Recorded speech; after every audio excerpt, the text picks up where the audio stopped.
जी की ये तो चुप्पी इन्होंने हमारे साथ डुबकी मार के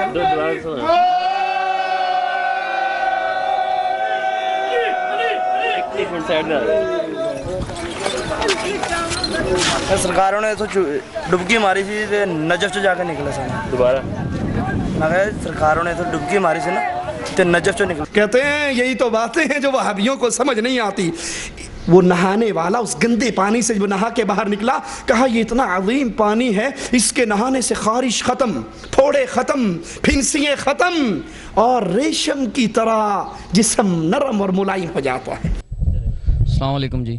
अभी आपने देखा है कि मैं यहाँ से पहले यहाँ से पानी लगाया, फिर वहाँ जाके ये हमारे सरकार लाल कलंदर शहबाज ने यहाँ पे आकर गुस्ल करने से पहले कुछ पानी लगाया था। ये कहते हैं कि ये तेल है, और अभी आप आगे आपको दिखाते हैं हम।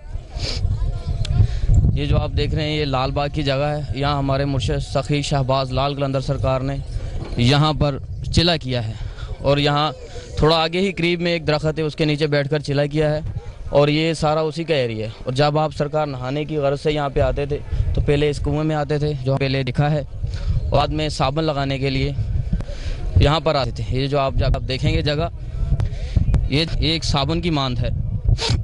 यहाँ से सारस से कुछ लोग मिट्टी निकालते हैं और वो मिट्टी सर को लगाते हैं, वो बालों को। इस मिट्टी लगाने के समय किसी किस्म की खारिश बीमारियाँ कम हो जाती हैं। किसी किस्म की भी घर में खारिश वगैरह हो वो इस मिट्टी से ख़त्म हो जाते हैं। क्योंकि ये एक आपको गारनुमा लग रहा है, ये साबुन कहा जाता है इसे। ये लाल बाग का साबुन है। अभी आप आगे चलें, आपको दिखाते हैं कि जहाँ पे हमारे मुर्शिद लाल शहबाज कलंदर सरकार तेल लगाते थे। वो तेल इसलिए लगाते थे कि जिस्म नरम हो जाए। जो अभी आपने मिट्टी या साबुन देखा है, उससे ये होगा कि जिस्म नरम हो जाएगा और वो मिट्टी आसानी से उतर जाएगी। ये जो आप देख रहे हैं कुआं, तो ये उसी साबुन को, ऐसे तेल को कहा जाता है। ये एक बहुत बड़ा कुआं है, उस कुएं में काफ़ी ब्लैक कलर का तेल है। उसमें आप ये मिट्टी लगाकर तो इस कुएं में आएंगे, आकर आप उसमें पानी डालेंगे, अपने ऊपर तेल डालेंगे, तो उससे ये हो गया कि जिस्म को चिकनाहट मिल जाएगी। मिट्टी लगाई उससे खुश्की नहीं होगी। जैसा कि आप ये देख रहे हैं कि ये आदमी है, नहा रहा है, इसमें ये तेल लगा रहा है, अपने जिस्म को नरम कर रहा है। इससे ये होगा कि पूरा जिस्म जो है नरम हो जाएगा, और जो किसी किस्म की भी बीमारी है वो इससे फ़ारग हो जाएगी, ख़त्म हो जाएगी। इससे आपको कोई मसला नहीं, इसका ना कोई परेशानी है। इसके बाद आप साफ़ पानी से नहाएंगे और ये सब ब्लैक कलर उतर जाएगा, और जिस्म आपका ऐसा हो जाएगा जैसे हल्का हवा जैसा, बाल हवा जैसे नरम मुलायम, और बहुत ही आपको ऐसा लगेगा जैसे आप माँ के पेट से अभी आए हैं। बिल्कुल ऐसा फ्रेश होता है आदमी के, यार दुनिया में जैसे पहली बार ही आया हूँ। जैसे इंसान दुनिया में पहली बार आता है और फ्रेश होता है, बिल्कुल नरम और मुलायम होता है, इस तरीके से जो है ना आप इसमें नहाने के बाद ऐसा महसूस करेंगे। आपको आए आपको आगे दिखाएं कि यहाँ से नहाने के बाद जो सादे पानी से नहाना है, उससे ये सारा जिस्म आपका साफ़ हो जाएगा। आपको किसी किस्म की कोई एलर्जी, खारिश वगैरह कुछ भी नहीं रहेगा। ये हमारे मुर्शिद लाल शहबाज कलंदर का एक तोहफ़ा है हमारी आवाम के लिए, हमारे मुसलमान भाइयों के लिए।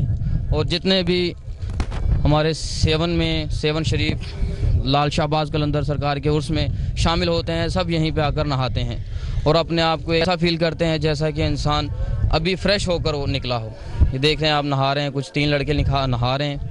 ये वहाँ से सारा अमल करने के बाद यहाँ आकर साफ़ पानी से नहा रहे हैं। अब इनका जिस्म ऐसे नरम और मुलायम हो जाएगा जैसे रेशम हो। ये हमारे लाल शहबाज सरकार की बहुत बड़ी इनामत है। जी हाँ, दम दम सखी सरदार कलंदर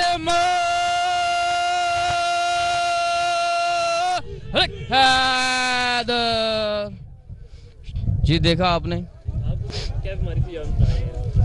मुझे बीमारी ये थी कि मेरे जिस्म में थोड़ी सी खारिश थी, तो मैं फैसलाबाद से आया, फैसलाबाद का, तो फिर मैं यहाँ पर आया। ये देखें आपके सामने, ये जिस्म पे ऐसे गर्मी दाने मोटे मोटे थे, लेकिन शुक्र है का और हमारे मुर्शिद बिल्कुल सुकून हो गया, कोई खारिश नहीं, कोई कुछ नहीं तो इतने इतने मोटे दाने थे जिसकी वजह से खारिश होती थी। अब बिल्कुल सुकून है। ये देखें आप, ये आपको नज़र आते होंगे हल्के हल्के थे, लेकिन अब ये ख़त्म होते जा रहे हैं और इंशाअल्लाह ताला ये शाम तक ऐसा जिस्म फ्रेश हो जाएगा, साफ़ मुलायम जैसे कि रेशम हो। ये हमारा यकीन है और ये आपके सामने ही है कि जो भी अमल करता है वो सुकून से हो जाता है। इतनी गर्मी में या इतनी में मट्टी लगाना या तेल लगाना बहुत अजीब सा लगता है, लेकिन अपनी जान के सुकून के लिए आदमी कुछ भी करता है। हमें देखें, हमने थोड़ा सा मेहनत की, अपने मुर्शिद का हमने कहा माना, तो बड़े सुकून से अभी ईजी है, कोई गर्मी नहीं है। यहाँ पे धूप भी है, बहुत ज़्यादा धूप है, लेकिन हम सुकून से हैं, कोई गर्मी नहीं है, कोई कुछ नहीं है, कोई ऐसा मसला नहीं है। बहुत ईजी तरीके से हम अपने आप को इस टाइम फील कर रहे हैं। हमारा जो फैसलाबाद का एड्रेस है, हम फैसलाबाद लामा इकबाल कॉलोनी, समुंदरी रोड के साथ ही है Allama Iqbal colony, main road Samundri road. वहाँ से हम आए हैं, हमारा अपना बस आया, बस के साथ हम आए हैं।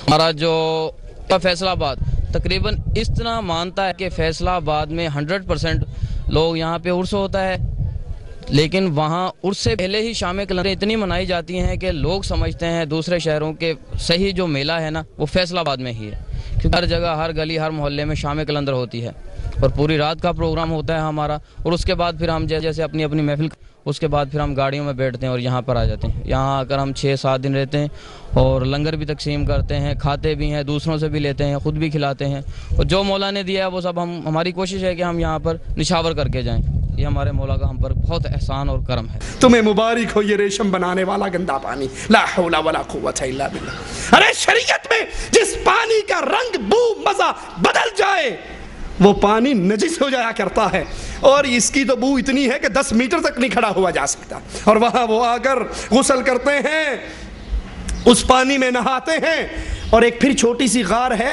वहाँ पे कहते हैं यहाँ पीर साहब का साबुन है। तो किसी ने पूछा भाई ये साबुन कैसा? कहा पीर साहब उस तालाब में नहाकर फिर यहाँ आकर उन्होंने साबुन लगाया था और यहाँ नहाए थे। उस साबुन का असर 7 ज़मीनों तक चला गया, और जितनी मर्जी मट्टी कड्डी जाओ साबुन पे आ रहेगा। वो वहाँ जोहड़ में नहा के आते हैं, वो गंदी मट्टी पूरे जिस्म पे मलते हैं, फिर साफ पानी से जाकर नहाते हैं। कहते हैं ये बाबा जी की मट्टी का साबुन है, इसमें बाबे के साबुन का असर है। अभी भी साथ में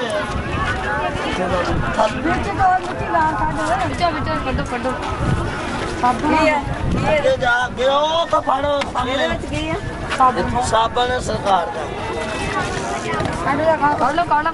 डड्डू ना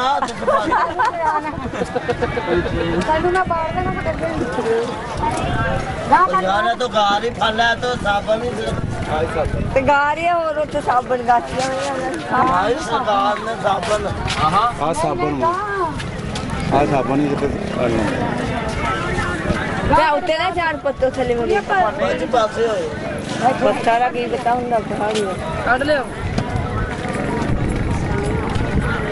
हला आया का साबन ले बस शफा मिलती लोगों को चलो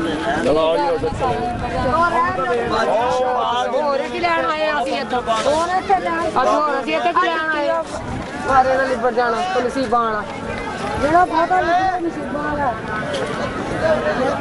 ਇਹ ਕੁਝ ਪਰ ਹਜਾ ਸ਼ਹਿਰ ਤੋਂ ਹੋਇਆ ਮੋਤੀ ਲੈ ਲਓ ਆ ਦੇਖੋ ਫੜੋ ਇਸ ਕਰ ਆ ਸਾਬਣ ਫੜੀ ਆ ਇਹ ਸਾਬਣ ये साबुन आ सरकार दा हुन सिर पे ला के दे ना चल अरे मैं नहाता ने करी होता सेवन में पानी ना नहीं होए वाकई सही गल है मेरा वाल खुले बड़ा देखने को मुझे लगा वाकई तो से लाया मम्मी कदले किंदा जावा ना करे हो जाओ उतने चल नहीं देख लो का असली ਇਹ ਦੇਖੋ ਆਪਾਂ ਆਹ ਦਾਦੇ ਨੇ ਬੱਚਿਆਂ ਨੂੰ ਨਵਾ ਬਾਜੀ ਬੱਚਿਆਂ ਨੂੰ ਇਹ ਆਪ ਨਾ ਤੇ ਦੇਖੋ ਇੱਥੇ ਆਹ ਆਪ ਕੋਈ ਸ਼ੈਲ ਲੈ ਬੱਚਾ ਪਰ ਚਮਚਾ ਜਾਂ ਕੋਈ ਚਮਚਾ ਬਾਜੀ ਮਿੰਦੀ ਪੂਰੀ ਪਈ ਬੱਚੇ ਲੱਖਾਂ ਦੇ ਇੱਧਰ ਆ ਬਹੁਤ ਹੀ ਕੋਈ ਮਾਰੋ ਨਾ